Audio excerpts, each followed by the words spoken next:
you guys doing? Joyfire here.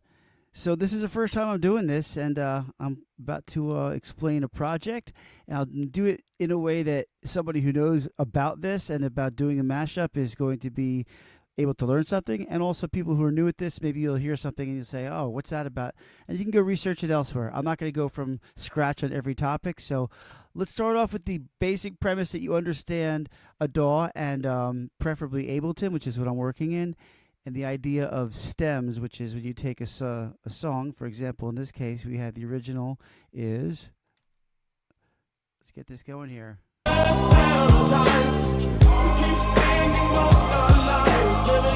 All right, so we got Coolio, and then we have this really cool mix that just came out, and it is a EDM version of that, but there's no vocal. So this is what we have here, Paradise by High Low and Danny Avila.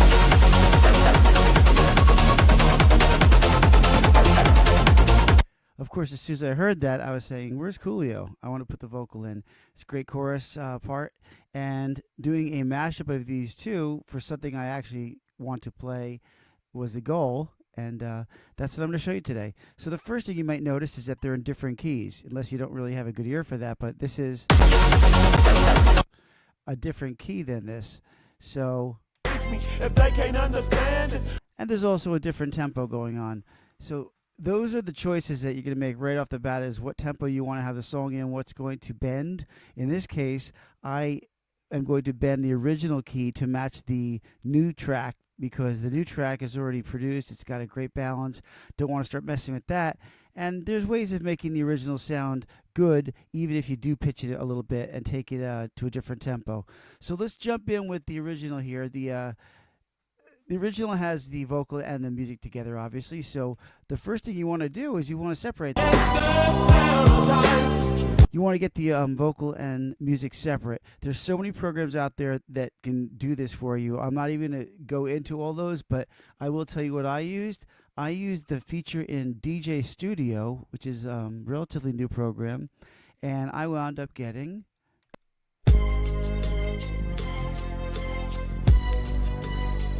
so this would be the instrumental version, obviously. And then this down here is the vocal.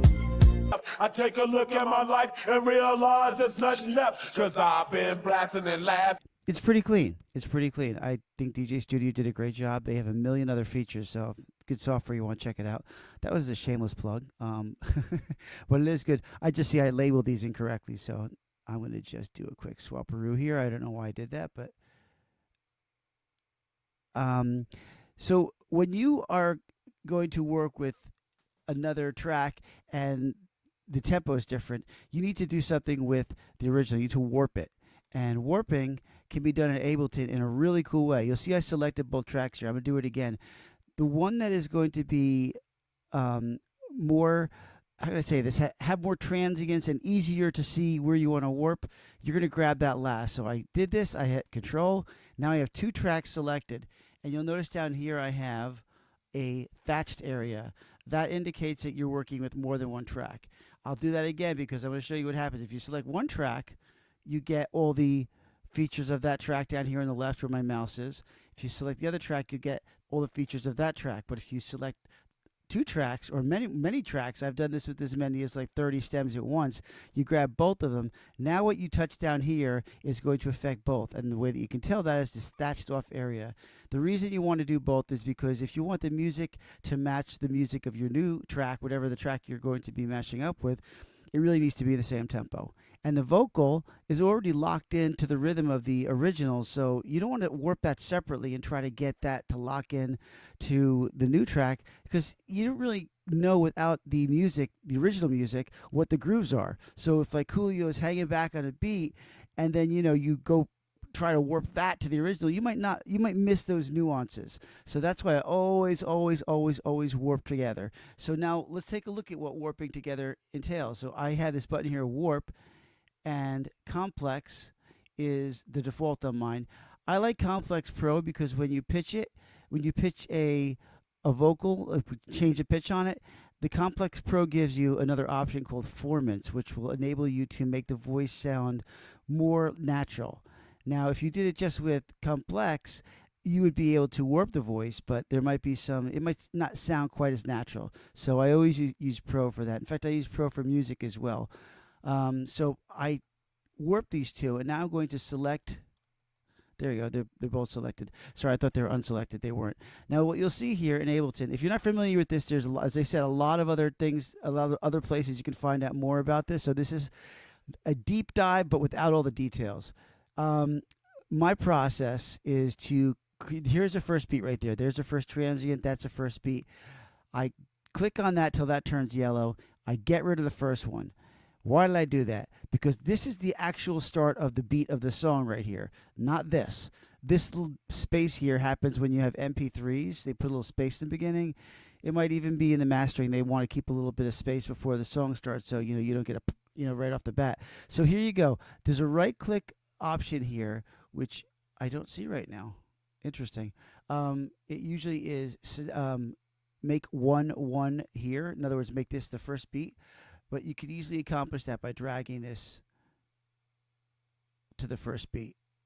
All right. So now this is the beginning of the song. It's 1-1-1-1 or whatever the numbering is for this. Let me see here. It doesn't give you it today. I don't know. It works just as well. But now you'll notice that the second beat, which is over here, is not quite aligned. So what I'm going to do is I'm going to take that and stretch it to here. So now let's take a listen. What I'm going to do is I'm going to solo these two tracks, and I'm going to put a click track on, because this is the easiest way to warp stuff, is to hear it against a click. So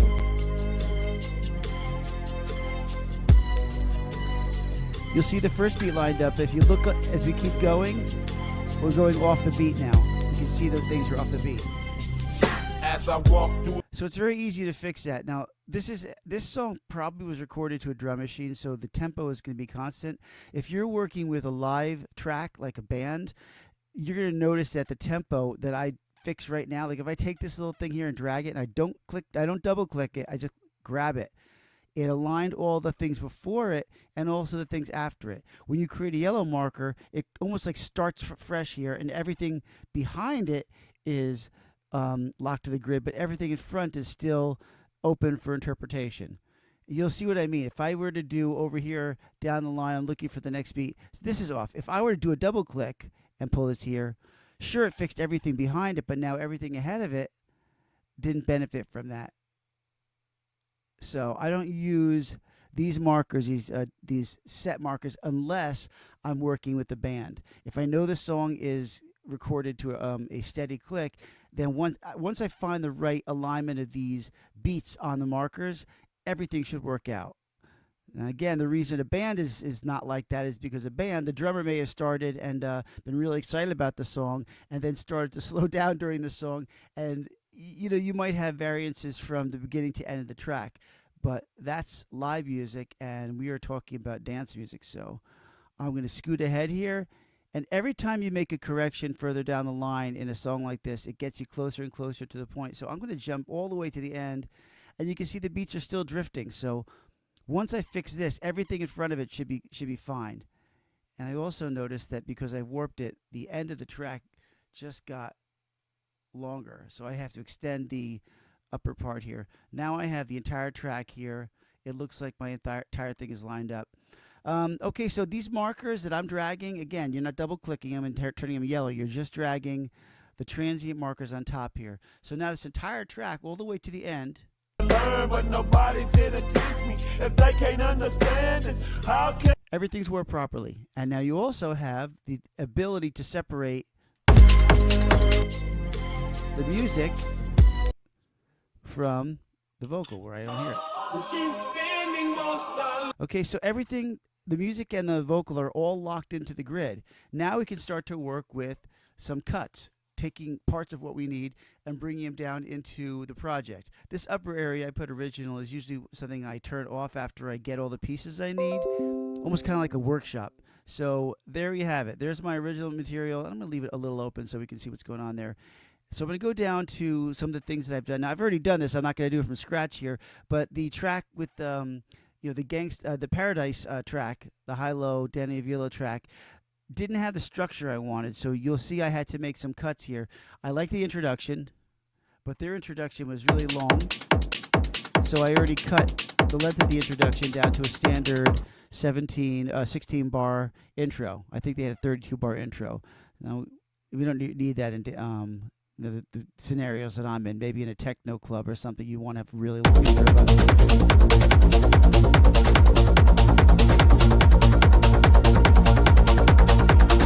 Okay, so then we get to this section here. What's going on here? Okay, so what did I do here? I separated the drops, which is the top part, from the breakdowns, which is where I want to have some of their music be a background for the vocals.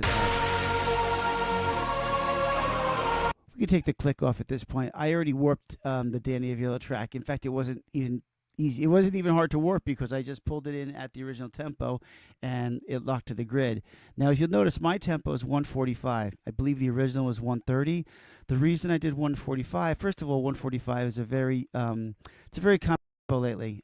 Doing stuff in the 140 to 155 range has been very popular this last year. So doing a track that fast is not going to disrupt anybody. It's actually going to fit into a lot of sets. And the original was in 75, which is half of 150, and I slowed this down a little bit to match this. So they both now are at 145, and the tempo is a good feel for this song. So let's go back to the choices I made here. The instrumental section I cut.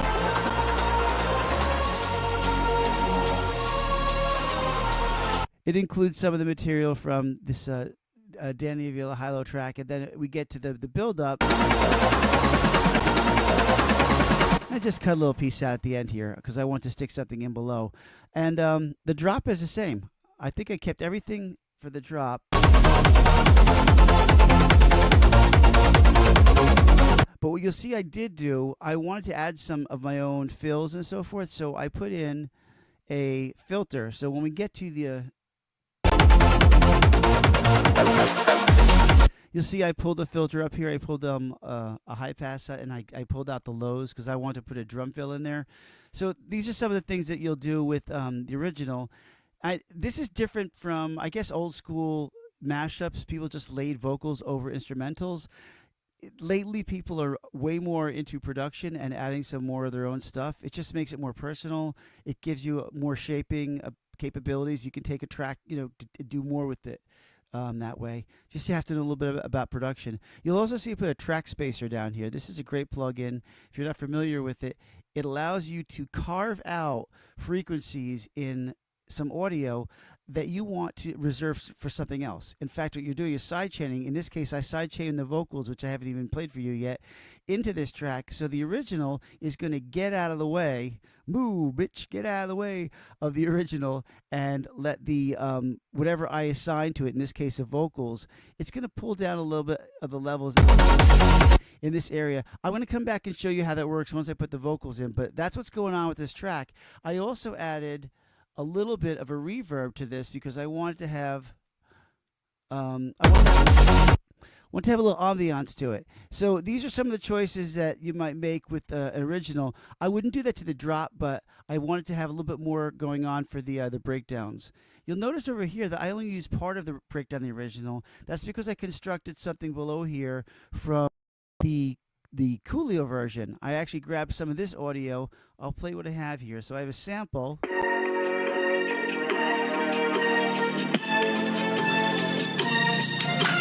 And I did some filtering on it. Now it's a little shabby. The filtering, the process of taking the music and vocal apart left this a little bit in shambles. So I did a couple of things. First of all, I went in and I grabbed the Nexus, which has great string samples. And actually, what did I do here? Oh, it's appearing on a different screen. So my Nexus, I pulled in a big drama strings. And what I did with that is I copied the part that is the string part. So now you'll have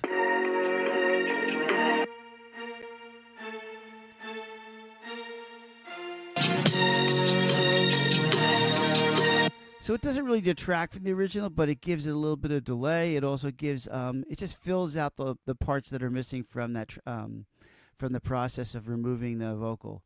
Okay, and then over here, what I did is I brought in part of the techno vibe from this, and I ramped it in slowly. So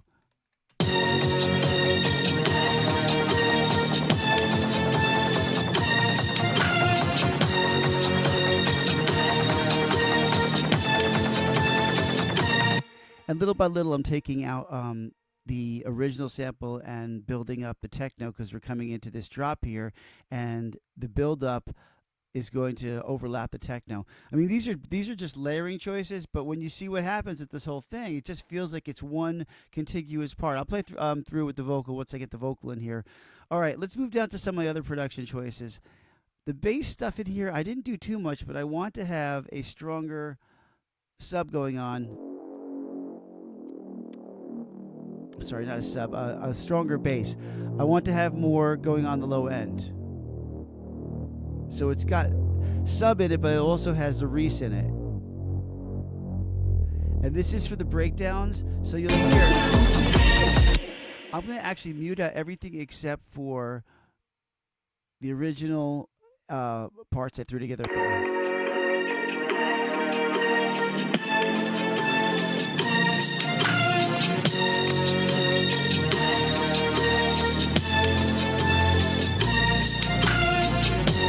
So you hear by the time I bring this reese in at full volume, this part has built into something which sounds almost of the quality of the original material, and it's got it's got the low end, it's got the string part put in here, so it's going to be a nice transition to go.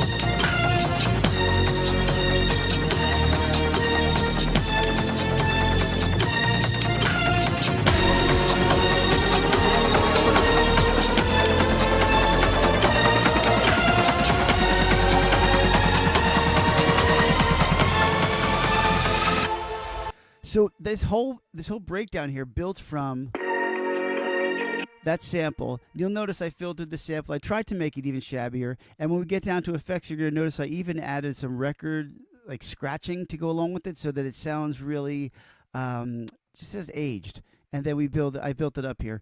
Just again, these are choices that you might along the way.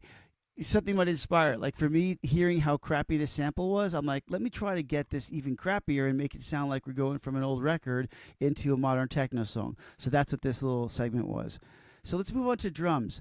Now, I don't recommend using drums over drums. I think it's a bad idea in general, but when you're missing something, especially like as you see, again, I'm focusing most of my energy on the breakdowns. It's just you need to sometimes rebuild what's been taken away. So I'm going to go over quickly what I did with this. I also add a lot of fills.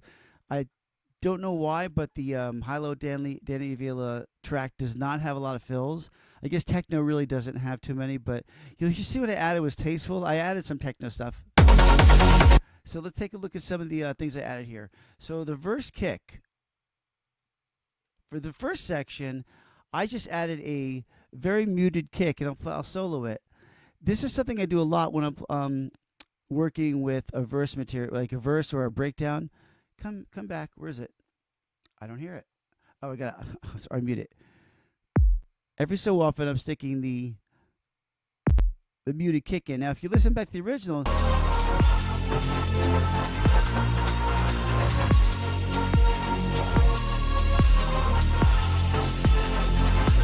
It's not punching you in the face like a drop kick would. It's just kind of giving you that bobbing your head. It's getting the beat going here. And as you can see, I keep double timing to get the point where it's.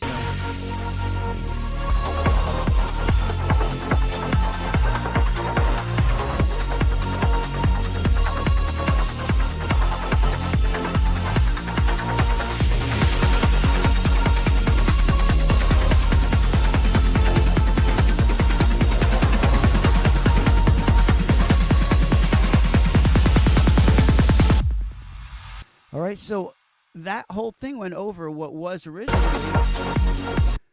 just the how come it's not playing?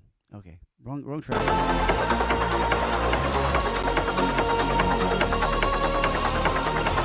So you're wondering why didn't I just use what they had originally? Because it didn't suit my needs, and that's one of the things that you may decide you want to change is you may not want to have the low end in the original, and you may pull it out and put something of your own in there. Which is exactly what I did here. I put more of my own kicks in there, and I also wound up adding some other stuff down below, which we'll get to, like effects. So there's a kick. I have a rounded, it doesn't jump out at you. So when you get to the drop, that kick is going to kick you in the face, which is great. So I also used, if you could look down here, a trap beat. One of the things I wanted to do is rebuild the original track, which when I transferred the vocal out of it, it deteriorated it. So I found a beat very similar, and this is what I overlaid that. So now when you hear the whole thing,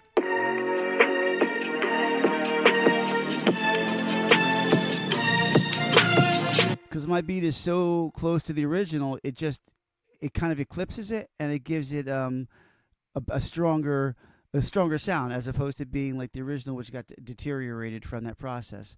All right, and then my fills, a lot of the fills are techno, but they're not all techno. That's an absolute techno fill. That's a techno fill.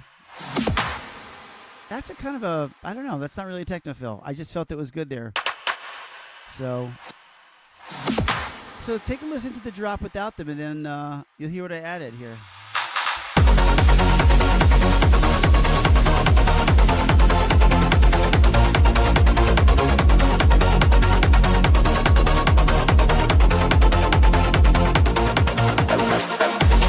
So it really didn't add too much there. I mean, it didn't have too much there originally. So when I add the fills, it just adds a little bit more drive to it. You'll also notice that I bring in a hat here, which I think they may have in their version, but it doesn't hit you hard enough. It doesn't hit you in the face. So I want a little bit more, and this is what I wound up with here.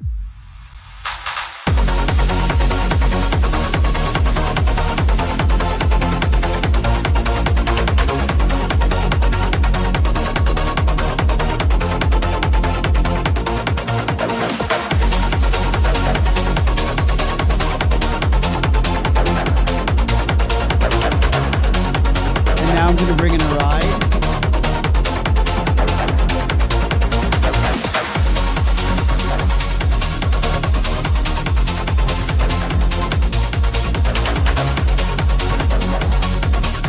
Okay, so you see what's going on here. I'm building the drop to have more dynamic, so it builds as it goes. And not to say that their original one wasn't great. It's just that's not what I was looking for. I want something that drove a little bit more. So now we're going to jump down to the vocals to see what I did with the vocals.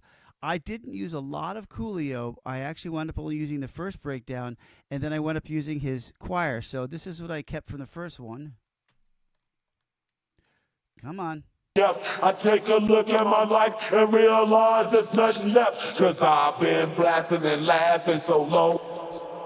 So processing, you can hear already, I've got some processing going on. Now I did it on the bus level, but I want to just show you my cuts here. I gave a little bit boost in the really low mids, just because, again, the process of ripping a vocal out of an instrumental doesn't always do it gracefully, and I find that it often takes out a lot of this low mid in this area here, like that 200 to 300 area. Not that that's an area you want to put a lot of stuff in, but when it's missing, it just feels empty to me. So I also pulled back Coolio at the very end of the song. I wasn't sure if this was a mistake or not, but I love this lyric. I want to end with the lyric that he ends his verses with, so that's what at the end Power and the money and the power, minute after minute, hour after hour. I mean, it's classic. This is why I did this song over again, is because, I mean, just the song without the vocal is kind of like, I don't know, like a jelly sandwich without the peanut butter. Just doesn't work. All right, let's go further here. I have processing on the vocals.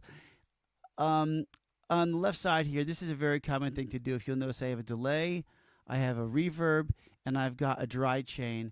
And the delay and the reverb are a lower volume. This is called running in parallel. So the dry signal, which is just left as chain, goes right through as it is. So you'll hear power and the money and the power.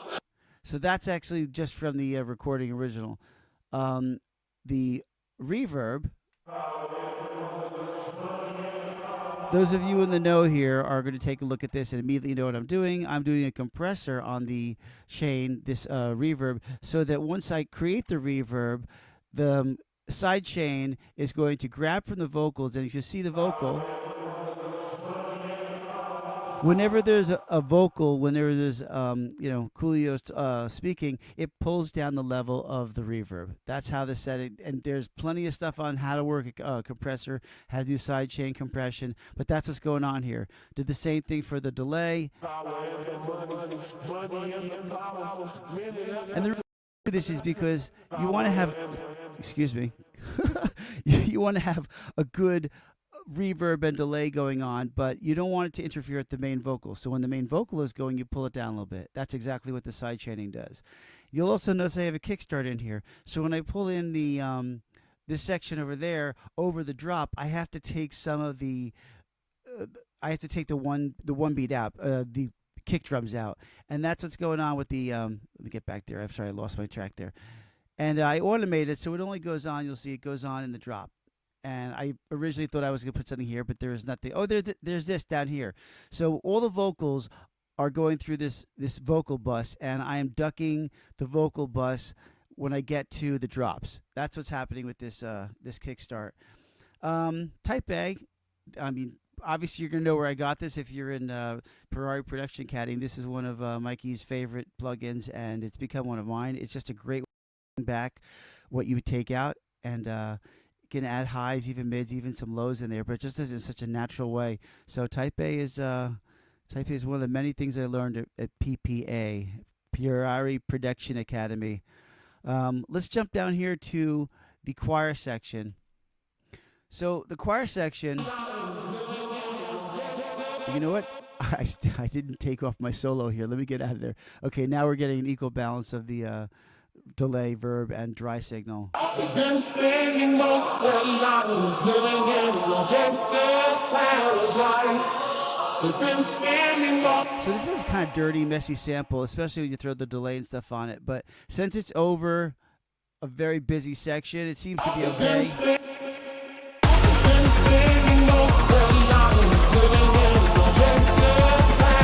The dirt tends to be there. I'm not sure why it was so dirty, but it's just it's what it is. It's what's what I think when you split a vocal from instrumental, it's more the process is better done on solo vocals. So like if you have a single voice, it's a better whatever the AI or coding is more adapted to take your single voice out. Whenever I take group voices out, it tends to get a little bit messy and have some of that noise. But I just use that sample a few places. Use it at the end of the drop, and then for this part, I pulled back in another acapella, which wasn't actually an acapella. I had to. So blind to see. I'm sorry. Yes, it was. I grabbed this from the acapella. So this is the other choir part in there, and I put this over the build up of the second breakdown.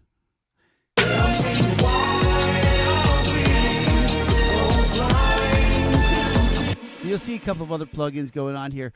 Another one of my favorites from the Ferrari Production Academy is this Space Control. This is a Hardwell design plugin, or Luca Predalesi, but Hardwell, I guess commissioned it or something. But this is basically it's unbelievable power over mid side. And what I did in this case is I actually wound up pulling down the width a little bit because it felt like it was a little bit too wide. And I also did some phase limiting, which keeps it from going out of phase and giving you some odd effects from right to left. So Space Control, another plugin to look out for. Again, I can't go into everything. If you want to do some deep dives on some other channels, I just want to show you my process and what's going on with my mix. All right, last thing here, the effects. So not too much going on with these, but I do like to put, and you see another priority. This is where you learn. This is where I learned. So this, you can see a lot of stuff from there. So these exhausts at the beginning of drops really bring in a nice impact. And I'm going to show you some of the other stuff I did. I do a little wind down over here. Oh, this is my low impact. And then I reverse it to bring back the next part. It's a little trick I use. It's like a reverse. See that the impact is reversed, so it's like. Wow, that was so good. I should actually sample my own voice doing that and just forgot the sample. All right. High impact. And then we got this vinyl thing I talked about before. So it sounds like. old record and then the actual vinyl, like while the track is playing. They're very subtle effects, but it kind of gives a nice impression when you put it all together. And now we're going to go back here and we have, I used a riser because I wanted the second build up to be more powerful, so I grabbed a tonal riser. And you'll see I'm also auto panning it. There's a lot of stuff I'm doing here beside what I'm telling you, but I think the gist of it is that you're going to get a sense that this is not just dropping a vocal on an instrumental, that there's some thought and some production that goes into it. So here you have it. That's pretty much the track, and I'm going to unsolo it. I'm going to play a little bit of this for you, and I will tell you the only place that this track is available is going to be on Digital Music Pool. That is where it's available and the only place you can get it. So if you're not a member of Digital Music Pool, you should probably join for many other reasons, but one of them being that you can get this track. And here you go. I'll play a little bit on the way out so we get you all amped to go grab this thing.